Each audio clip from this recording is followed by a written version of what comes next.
Lord be with you. and with your spirit. A reading from the Holy Gospel according to St. Mark. Glory to you, O Lord.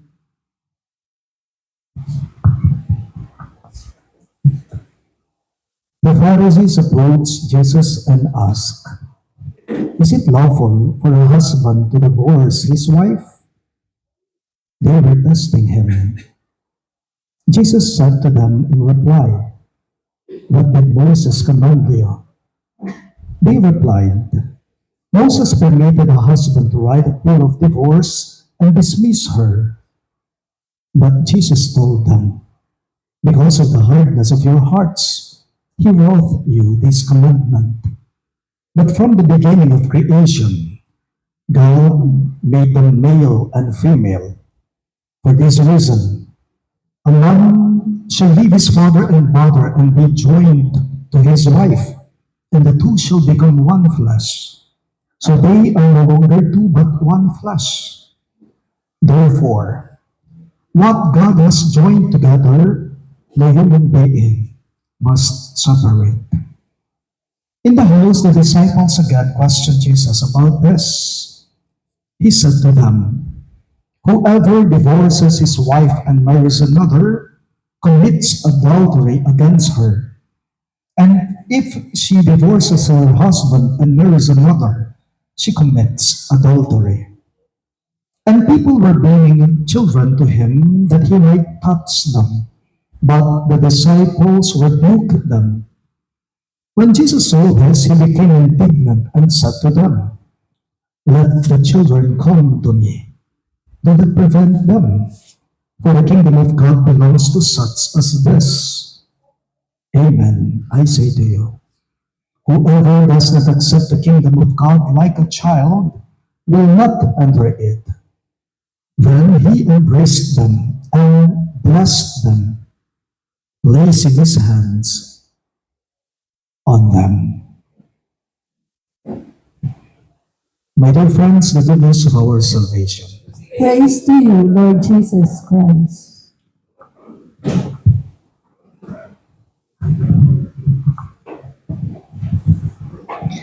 Good morning to everyone.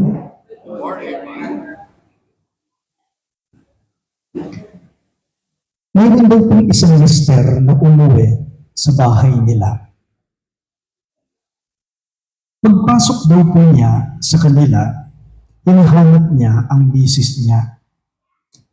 Tinignan niya sa sala, wala ito. Pumunta ang mister na ito sa kusina at sa banyo, wala din ang misis nito. Nag-isip na siya, nababahala na siya, nagdududa na siya. Umakyat siya at pagpasok niya sa kwarto nila, nakita niya ang misis niya. Umiiyak po siya. Tanong ng mister sa misis niya, "What's the meaning of this? Anong ginagawa mo?" Tanong ng mister sa misis niya, "Hindi ko na kaya, palagi na lamang tayong nagtatalo, palagi na lang tayong hindi nagkakasundo. Masikip ng bahay na ito para sa ating dalawa, mas mabuti pa siguro ay maghiwalay na tayo." Sabi ni misis kay mister, ang ginawa ni mister, kumuha din po siya ng bag niya ng maleta at nag-impake din po siya. Tanong ng misis sa kanya, "Anong gagawin mo? Saan ka pupunta?" Sabi ni mister sa kanya, "Sasama ako sa iyo. Sasama ako sa iyo." Simpleng kwento, pero malalim ang tinutukoy nito. Ulitin ko po, napakasimpleng kwento lang, pero malalim ang kanyang kahulugan. Wabi naman po nito, potang karing talasawa, potang ingetong bisaning tabili, dapat ingetong kailangan, iya pamuring manatili.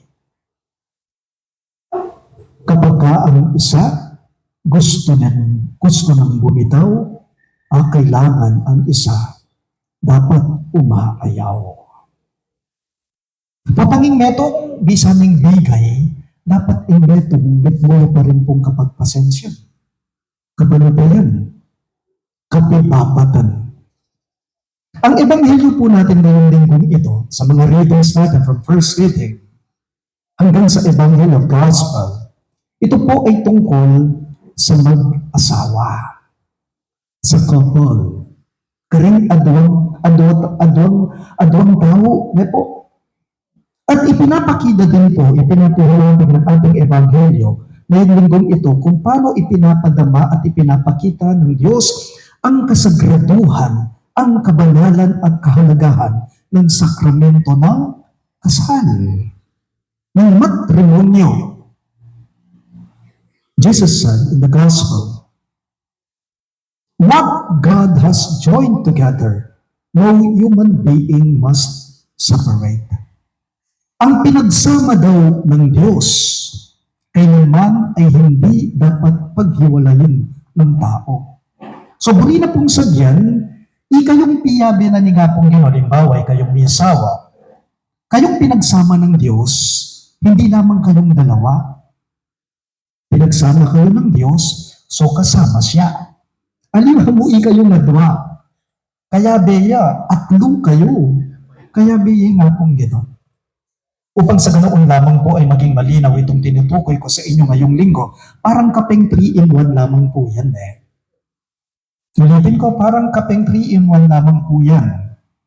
Sige na, challenge lang po. Halimbawa, may kape ako dito 3-in-1, tapos sasabihin ko sa inyo, sige Ben, ikaw-akawa niya, yung kapeng 3-in-1, gusto ko makita ko yung gatas, yung asukal, at yung kape. Can you do that? Kaya nyo? Agawayo? Masakit yan. Magkasakit ka, pero nung sabihan tamang sige, agawayo. Okay, nagawa mo. Nahiwalay mo, kape, gatas at asukal, paano kung ang gagawin ko, bubuhusan ko ito ng kumukulong tubig? Hindi ba mas mahirap? Yun. Ka ba mas magkasakit ka nita? Nepo. That's what the Lord tries to tell us this Sunday. What God has joined together, no human being must separate. Ding piyabi na, pisan netong nga nga pong ginueno, ano pwedeng pikawan niya ng tao. Pero tila yata masyadong limitado ito kung ang pag-uusapan lamang natin ay tungkol sa kinasal o kinakasal. I-stretch po natin ito at gamitan tayo po ang kingbeta na asawa na po. Marahil tayo, may mga alam tayo, kilala tayong mag-asawa. Ngayong linggo na lamang ito, sa banal na pagdiriwang ito, sa misang ito. Kung minsan mag-asawa, nagsisimba sila, sabay sila. Kasama nila ang kanilang mga anak, familia nila. Pero wag din po natin kakalimutan na may kilala at alam din po tayong mga single sila. Tingnan nyo ang nasa harapan ninyo, single siya. At damong kilala, o bagong may bago, at ang biyud at biyudo, kaya katamo, meron ng iba sa atin, ang tawag natin sa kanila, o may asawa silang sumakabilang buhay na. Pero mayroon din po tayong tinatawag, yung mister niya o misis niya, sumakabilang bahay siya. May wala niya mo naman po. Iluwalas tayo tingpi sasabihan tayo by using the covenant of marriage. Sakramento ng kasal, sakramento ng matrimonyo, kabanalan at kasagraduhan nitong sakramento. What God has joined together, no human being must separate. Remember, my dear friends, God does not want separation. Our Lord Jesus Christ does not want separation. Na po kapag nasabi nga pong ginukay katamo, na itamo, mikawani tamo, kasi lakwas tamo mong lalati kanita kimbeta mo. Tila ba nababawasan tayo, nauubos tayo, kapag ka humiwalay tayo o humihiwalay tayo. Our gospel for this Sunday invites all of us na tingnan daw natin, kilalanan tayo kanuing turunan na pong Ginoo. Tanong lang po, kutang mo po. Sige pen, ikaw yung talasawa. Mano mo rin matsuking iya talasawa.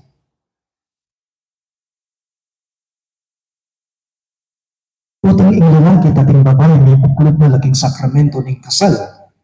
Kinantar, maningawis na mo kanita karela. Nilasawa or talasawa. At hindi talasawa. Sabi po nila, talakasawa tamo po ka na. Talasawa ta ka na. Talasawa. Bakit? Kasi po marami na pong lumitaw, uso ngayon na tinatawag natin mga disposable. Spoon, fork, kahit pa man din po ang plato. Kapag kasi sinabi natin disposable yan, pagkatapos mong gamitin yan, itatapon mo na yan. Disposable, pag hindi mo na kailangan yan, hindi mo na gusto yan, itatabi mo na yan, ilalayo mo na yan, itatapon mo na yan. Talasawa tamo. Pero hindi talasawa, pwede ita. And even in our relationship with one another, hindi rin po pwede yun. Halimbawa po, kapag ka nagsawa ka sa misis mo, sa mister mo, itatapon mo. Kung minsan po nakakarinig po ako ng kwento, lalong-lalong na, noong Paris Tris pa po ako, kung minsan kahit birong kwento, may kahulugan ito. Sinasabi ng iba sa akin, mga parokyano ko noon, kung minsan palagi kong naririnig ito sa mga misis ay amo, nung pwede kaya mo pong ibalik ka rin pengari na kanita kay pa po binalik. So, ibig sabihin ba, kapag ka nagsawa ka na, itatapon mo na lang siya? Kapag ka ayaw mo na sa kanya, hiwalayan mo na lang siya? Kapag ka kulubot na siya, matanda na siya, kalbo na siya, iubse mo niya mo. Pwede ito.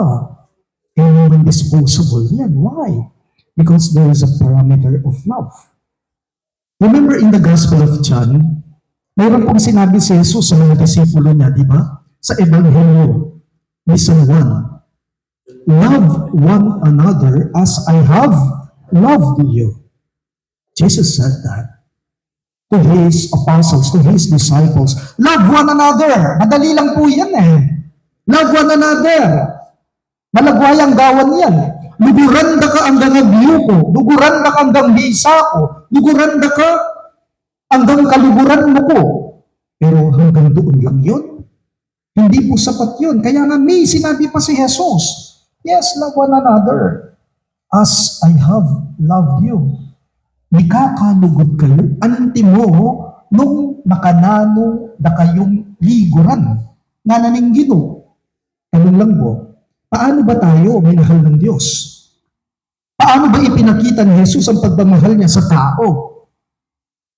Makanano nakatamong liguran ni nga pong gino. Try to imagine the image of the cross. Jesus inatsak mo ring gamat na king krus. Bangkanita, isakripisyo na idaw na ingdena, uli ning lugod na keka. O yan po insang ka na. Po, inya pwede ka rin talasawa, ing sawa. Kasi disposable yan. Ing lugod, apat kalug mo, dapat tutuya, dapat tapatya, dapat yung manatili. Dapat manalili. Pag disposable yan, palit ng palit yan. Pag hindi mo na gagamitin yan, palitan mo na naman yan. Putang ginamit mo na yan, uruugse mo na yan. King lugod, dari nga tuwang taong, iyayabe, dapat yung manatili. Manalili. Yung tango mo, yung pangako mo, dapat tapat ito. Dapat ito'y totoo. Alam ko ninyo, mahalaga po sa atin Hindi lamang po sa mag-asawa, itong tinutukoy ko, yung tinatawag nating faithfulness, fidelity. Pero kung minsan daw po, ito'y nakakalimutan nating lahat. Faithfulness, genuineness, fidelity, kung minsan ito'y ating nakakalimutan. Kakalimutan tayong tuparan. Kamakailan naman po, nagsimula na naman po ang filing of certificates of candidacy. Marami na naman po tayong yan. Maglilitawan na naman yung mga gustong sumerbisyo sa atin. Marami na naman yan. Maririnig natin sa kanila yung iba't ibang mga pangako nila. na kung minsan nauuwi ito sa pangakong may papako. Hindi mo alam kung sino na nagsasabi ng totoo sa kanila. Hindi mo na alam kung sino ang tapat talaga sa kanila. Hindi mo na alam kung sino talaga ang faithful o hindi sa kanila. O yan naman nga pulot tamo King katapatan, wari po. Mahulaga ka rin ni Yabe, sabihin tamang ka rin ni Esawa, ang dapat totoo at tapat laking metong at metong. At makanyan mo naman po, King Biyeta mo, anting tao. King mismong Biyeta mo. May nabasa po ako minsan, sabi nito, it's easy to fall in love, but it's so difficult to stay in love. It's easy to fall in love, but it is so difficult to stay in love. To fall in love is very romantic, but to stay in love is something mystical. Hindi mo kaya kung ikaw lang mag-isa. Mahalaga sa'yo na dapat maging tapat ka kung paano din tapat sa'yo ang Diyos. Tapat ya kay nga pong Ginoo. Dapat maging tapat ka mo naman ikang tao, pangkanita iti mo rin nga pakit mo.